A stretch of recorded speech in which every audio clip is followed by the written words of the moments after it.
દેશ દેશ પ્રેમ અને દેશભક્તિના દંભની સામે કવિ પાશ બહુ જ પહેલાં લખી ચૂક્યા હતા. એમણે લખ્યું હતું, यदि देश की सुरक्षा यही होती है कि बिना जमीर होना जिंदगी के लिए शर्त बन जाए, आंख की पुतली में हाँ के सिवाय कोई भी शब्द अश्लील हो, मन बदकार पलों के सामने दंडवत झुका रहे तो हमें उससे खतरा है. अगर देश आत्मा की बेगार का कोई कारखाना है, अगर देश उल्लू बनाने की प्रयोगशाला है तो हमें उससे खतरा है. प्रश्न पूछવો જ્યાં ગુનો સાબિત થતો હોય એવા સમયમાં ગુજરાત રાજ્યમાંથી ઉઠેલા દેશભરમાં ગુંજેલા અમુક પ્રશ્નોની સાથે નમસ્કાર, આપની સાથે હું દેવાંશી.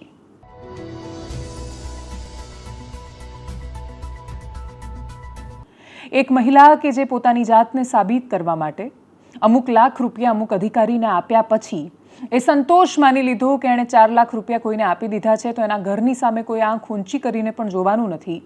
એવા સમયમાં એ લડતા લડતા, વિનંતી કરતા કરતા, ચીસો પાડતા પાડતા, ચિત્કાર સાથે પોતાની જાતને આત્મવિલોપન કરીને મૃત્યુ પામી જાય અને શાસકોને કોઈ ફરક ન પડે તો એને શું કહીશું? આખા રાજ્યમાં દબાણ હટાવવાની કામગીરી ચાલે છે. કોઈ પણ વ્યક્તિ મન ફાવે એમ સરકારી જગ્યાને પોતાના પપ્પાની જગ્યા સમજીને દબાણ કરીને એનું ઘર બનાવી લે અને એ 10 વર્ષથી ત્યાં રહેતા હોય કે 50 વર્ષથી, એનો અધિકાર નથી બની જતો. આ બહુ જ સામાન્ય અને સરળ સમજની બાબત છે કે કોઈ ગરીબ છે ને એણે ત્યાં રહીને પોતાનું મકાન બનાવ્યું કે દુકાન બનાવી લીધી તો એના પપ્પાની નથી થઈ જતી. પણ એ અધિકારીઓની સામે ક્યારે પગલાં લેવાશે કે જે એમને રાશન આપે છે, જે એમને વીજળીના કનેક્શન આપે છે, જે એમને ઇલેક્શન કાર્ડ કાઢી આપે છે, જે એમને વોટ આપવા માટે લઈ જાય છે અને પછી તારું ઘર નહીં તૂટે એવું માનીને એની પાસેથી પૈસા પણ લઈ લે છે? અમદાવાદના પૂર્વ વિસ્તારમાં ડિમોલિશનની કામગીરી ચાલી રહી હતી. બહુ જ બધા દુકાનદારો હતા કે જેમની દુકાન જઈ રહી હતી.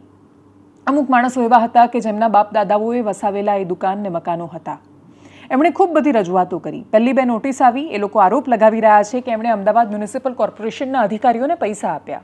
અમુક અધિકારીઓ છે 4-4 લાખ રૂપિયા લઈને ગયા ત્યાંથી. એ લોકો કર્મચારીઓના, અધિકારીઓના નામ આપી રહ્યા છે અને કહી રહ્યા છે કે અમે લોકોએ આમને લાંચના સ્વરૂપમાં આટલા રૂપિયા આપ્યા.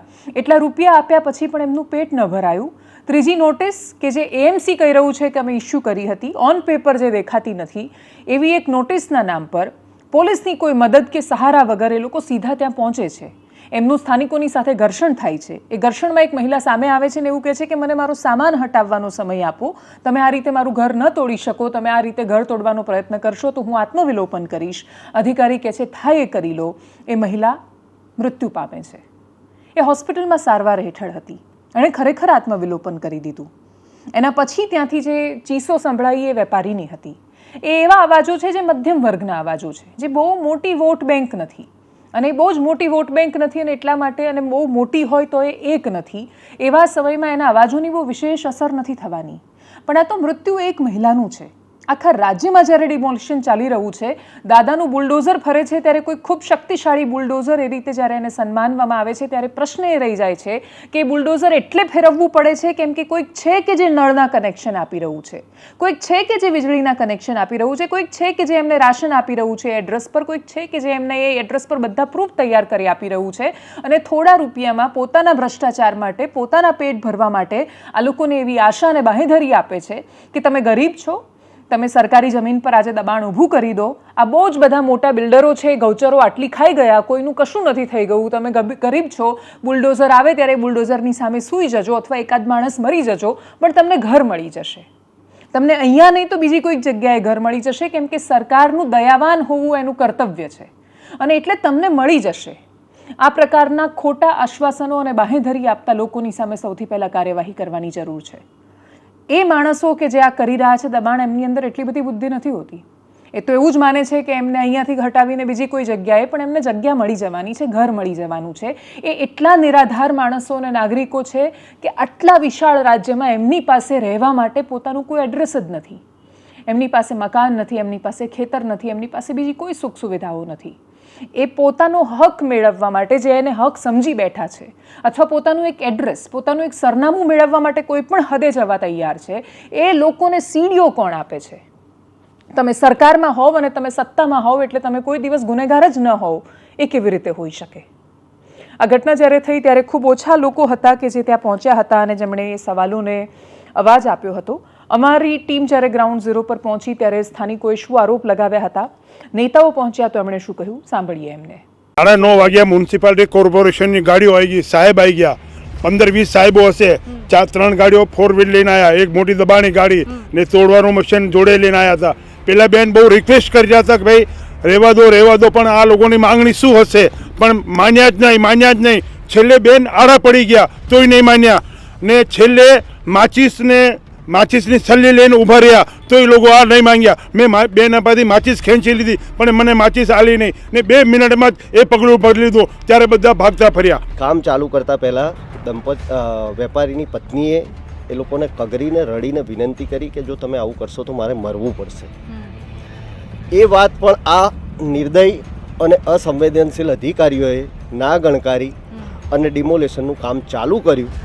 છેવટે એ બેને પોતાની જાત પર જ્વલનશીલ પ્રવાહી નાખી અને પોતાને આગ લગાડી.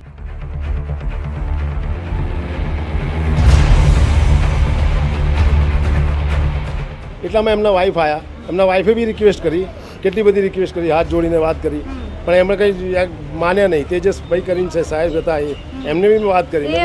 કોઈ પણ નોટિસ આપ્યા વગર આ કામગીરી માટે એ લોકો આવી ગયા હતા. વેપારી દંપતી એમને કગર્યા ત્યારે એમણે પૈસાની માંગણી કરી. ડિમોલેશન આ છેલ્લા 2 વર્ષની અંદર છે ને 3 વાર થઈ ચૂક્યું છે. હવે ડિમોલેશનના નામે માત્ર ધાક ધમકી આપીને એક પ્રકારે કહીએ તો વેપારીઓ પાસેથી રોજ સવારમાં ખંડણી જ ઉઘરાવવામાં આવે છે. જો કદાચ પોલીસ હાજર હોત તો આવી દજન્ય ઘટના બનત નહીં, અને કોક બિચારી બેનના 2 બાળકો આજે અનાથ થવાની કગાર ઉપર છે.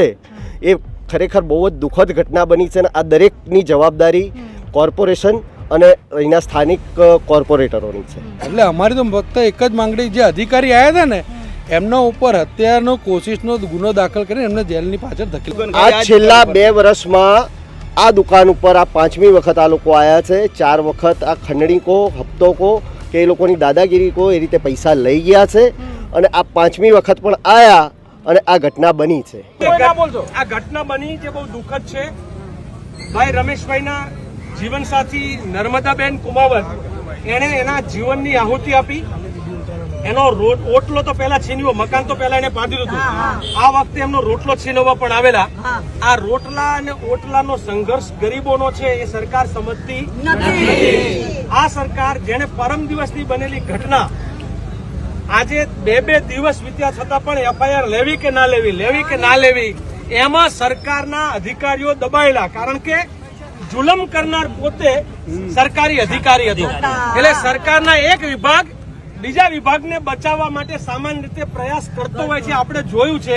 એટલે એ લોકો કેમ કરવું, નિયમ વિરુદ્ધ એ લોકો દબાણ હટાવવા માટે થઈને ત્યાં આવ્યા હતા.